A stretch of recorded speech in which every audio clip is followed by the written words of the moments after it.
सुप्रभातम विद्यार्थियों, आज हम अध्याय चतुर्थ सदैव प्रतो निदेहि चरणम के अभ्यास प्रश्न करने जा रहे हैं। पहला प्रश्न है, पाठे दत्तम गीतम स्वरम गायत। इस प्रश्न के लिए आपको इस पाठ को स्मरण करना है और लय सहित गाना सीखना है। दूसरा प्रश्न है, अधोलिखितानां प्रश्नानाम उत्तराणि एक पदेन लिखत। एक पद में उत्तर लिखना है। स्वकीयम साधनम किम भवति बलम, किम भवति बलम। खे है, पथि के विस्मा प्रखरा पाषाणा, पथि के विस्मा प्रखरा पाषाणा। गे है, सततम किम करणीयम, सततम किम करणीयम ध्येय स्मरणम, ध्येय स्मरणम। घे है, एतस्य गीतस्य रचयिता के श्रीधर भास्कर वर्णेकरः, श्रीधर भास्कर वर्णेकरः। णय है, से कीदृश कवि मन्यते। से किसके लिए आया है? श्रीधर भास्कर वर्णेकर के लिए, कि वे किस प्रकार के कवि माने जाते हैं, कैसे कवि हैं वे? राष्ट्रवादी कवि, राष्ट्रवादी कवि या राष्ट्र कवि। तीसरा प्रश्न है, मंजूष आता है, क्रियापदानि चत्वारि रिक्त स्थानानि पूरयत। यहाँ पर कुछ क्रियापद दिए गए हैं, उनके आधार पर हमें रिक्त स्थानों की पूर्ति करनी है। जैसे निदेहि, विदेहि, जहिहि, देहि, भज, चल, कुरु। जैसे त्वम पुरतः चरणम निदेहि, इसमें यहाँ पर एक उदाहरण दिया हुआ है। इसी प्रकार अब क्या है, त्वम विद्यालयम, त्वम विद्यालयम क्या हो जाए? चल, त्वम विद्यालयम चल। खे, राष्ट्रीय अनुरक्तिम विधेहि, राष्ट्रीय अनुरक्तिम विधेहि। मह्यम जलम देहि, मूढ़ जहिहि धनागम तृष्णाम, मूढ़ जहिहि धनागम तृष्णाम। रिक्त स्थान गोविंदम, भज गोविंदम, भज गोविंदम। सततम ध्येय स्मरणम कुरु, सततम ध्येय स्मरणम कुरु। अगले प्रश्न के लिए चौथा प्रश्न है, उचित कथनानाम समक्षम आम, अनुचित कथनानाम समक्षम न इति लिखत। जैसे कि यहाँ दिया हुआ, यथा पुरतः चरणम निदेहि, पुरतः चरणम निदेहि, ऐसा गीत में आया है। आम, सही है ये बात।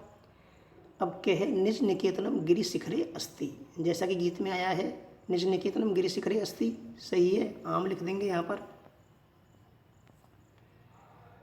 खे है, स्वकीयम बलम बाधकम भवति, ये बाधकम है यहाँ पर। तो गीत में क्या है, स्वकीयम बलम साधनम भवति, तो यहाँ पर आ जाएगा नए। गे है, पथि हिंस्रा पशव न संति, हिंस्रा है यहाँ पर, पशव न संति, जबकि गीत में आया है पथि हिंस्रा पशव संति, तो यहाँ पर भी न होगा। घे है, गमनम सुकरम अस्ति, गमनम सुकरम अस्ति, गीत में क्या आया, गमनम दुष्करम अस्ति, तो यहाँ पर भी न होगा। आगे है, सदैव अग्रे एव चलनीयम, सदैव आगे ही चलें, चलना चाहिए, ये बात सही है, तो इसमें यहाँ पर आएगा आम। इस प्रकार ये आपका सत्य और असत्य वाला प्रश्न। अब इसी में चतुर्थ में आ है, वाक्य रचनया अर्थभेदम स्पष्टीकृत। वाक्य रचना के द्वारा अर्थभेद स्पष्ट कीजिए। पद दिए हुए हैं, दो दो पदों का जोड़ा है, जैसे परितः है, पुरतः है। परितः का अर्थ होता है सामने, परितः का अर्थ होता है चारों ओर, परितः का अर्थ होता है चारों ओर, चारों ओर।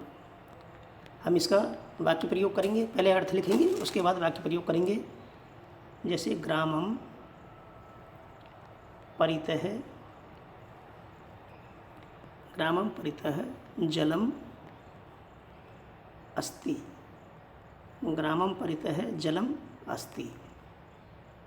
दूसरा है पुरतः, पुरतः अर्थात सामने, पुरतः का अर्थ क्या है, सामने। इसका हम वाक्य प्रयोग करेंगे, विद्यालयस्य पुरतः, विद्यालयस्य पुरतः कूपम, कूपम अस्ति, विद्यालय के सामने कुआं है, कूपम अस्ति। अगला है, नगः नाग है, नग यानी होता है पर्वत या पहाड़। इसका वाक्य प्रयोग हम करेंगे, हिमालय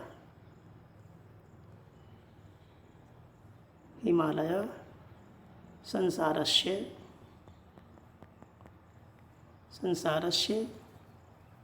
उच्चतमं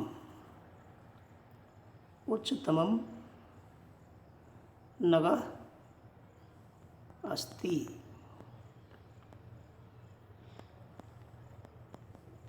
हिमालय संसारस्य उच्चतमं नगः अस्ति। और इसी में दूसरा पद है नाग है, नाग अर्थात सर्प। इसका वाक्य प्रयोग करेंगे हम, जैसे बिले एकः नागः तिष्ठति। बिल में एक नाग रहता है, या गृह एक नाग है, तिष्ठति भी कह सकते हैं। अगला है आरोहणम अवरोहणम। आरोहणम का अर्थ है चढ़ना, ऊपर चढ़ना। जैसे इसका वाक्य प्रयोग करेंगे, पर्वतारोहणम दुष्करम अस्ति।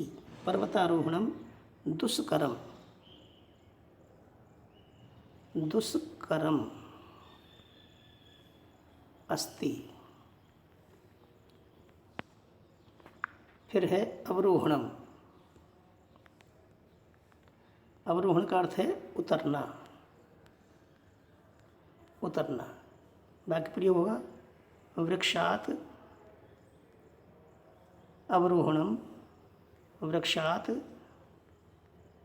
अवरोहणम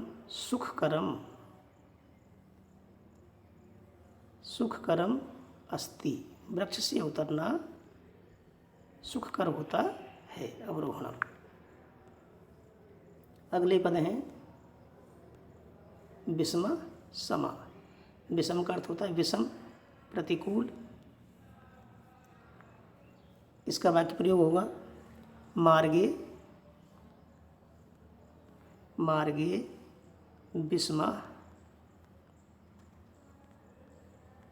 विषमः पाषाणः तिष्ठन्ति।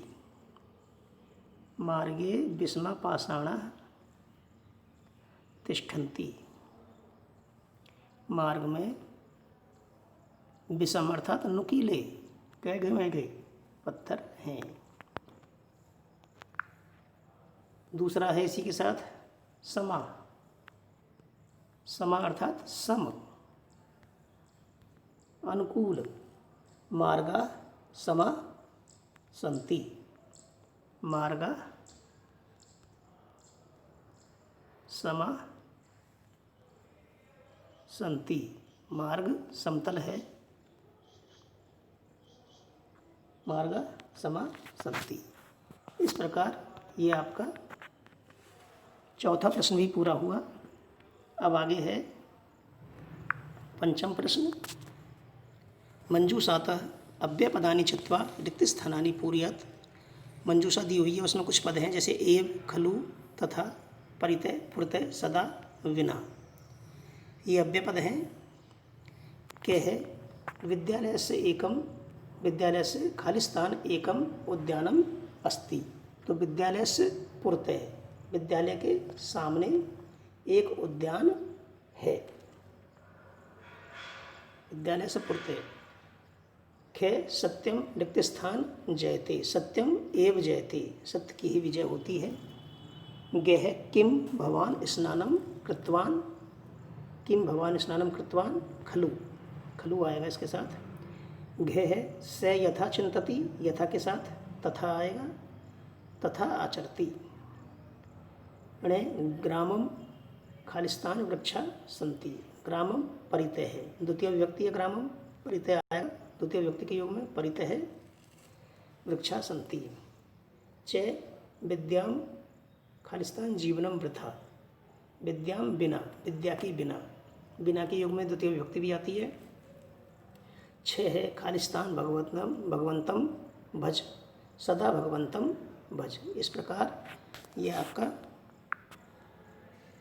5वां अव्ययपद है, रिक्त स्थान पूर्ति हुआ। 6 प्रश्न है, विलोम पदानी योजयत, विलोम पदों को मिलाना है। विलोम पद दिए हुए हैं यहाँ पर कुछ। पुरतः, पुरतः, पुरतः यानी सामने और पृष्ठतः यानी पीछे। स्वकीयम, परकीयम, स्वकीयम अपना, परकीयम पराया। भीति, भय, इसका हो जाएगा साहस। अनुरक्ति, विरक्ति। गमनम, आगमनम। इस प्रकार ये 6वां प्रश्न भी आपका पूरा होता है। इसके बाद है 7वां प्रश्न। इसमें ए और आ 2 खंड हैं। पहला है ए, लक लकार पदेभ्य लोट विधिलिंग लकार पदानाम निर्माणम कुरुत, निर्माण कुरुत। जैसे कि यहाँ पर दिया हुआ है पठति, पठति का लक लकार में पठतु और विधिलिंग लकार में पठेत होगा। इसी प्रकार खेलसी, खेलसी का लोक लकार में खेल और विधिलिंग लकार में खेले होगा। क्या होगा? खेल। मैं लिख देता हूँ, खेल और खेले, खेले हो जाएगा विधिलिंग लकार में। फिर है खादंती, खादंती का, अब देखिए हम इसमें जो खादंती में जो पुरुष और जो वचन है उसी के आधार पर हमें इनके रूप भी लिखने हैं। ऐसा नहीं कि हम दूसरा पुरुष और दूसरा वचन लिख देंगे। तो खादंती का क्या हो जाएगा? खादंतु, खादंतु। ये तो हो गया लोक लकार। और विधिलिंग लकार हो जाएगा खादेयु, खादेयु, खादेयु, यू के पीछे विसर्ग है, खादेयु। इसके बाद है पिवामी, पिवामी का लोक लकार में होगा पिवानी, पिवानी। और विधिलिंग लकार में होगा पिवेयम,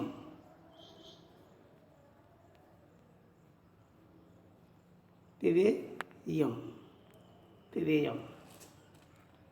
अगला है हसत, हसतः, हसतः का लोक लकार में होगा हसताम, हसताम। और विधिलिंग लकार में होगा हसेताम, हसेताम, हसेताम। इसके बाद है नयामः, नयामः लोक लकार में होगा नयाम, नयाम। और विधिलिंग लकार में होगा नयेम, नयेम। इस प्रकार ये आपके प्रश्न पूरी हुई है। अब एक प्रश्न और है, अधोलिखित लिखितानि पदानि निर्देशानुसारम परिवर्तित। लेकिन मैंने क्या है कि मेरे पास पुरानी पुस्तक थी तो उसके हिसाब से धातु प्रत्ययम वाला प्रश्न ले लिया है, इसलिए मैं इस आ को नहीं करवा रहा हूँ। आप कर लेना, यदि नहीं हो तो फिर मैं बता दूंगा या लिख करके भेज दूंगा। धन्यवाद। आप स्वस्थ रहें और सुखी रहें, ईश्वर से यही कामना करता हूँ। और अपना होमवर्क समय पर भेजते रहें।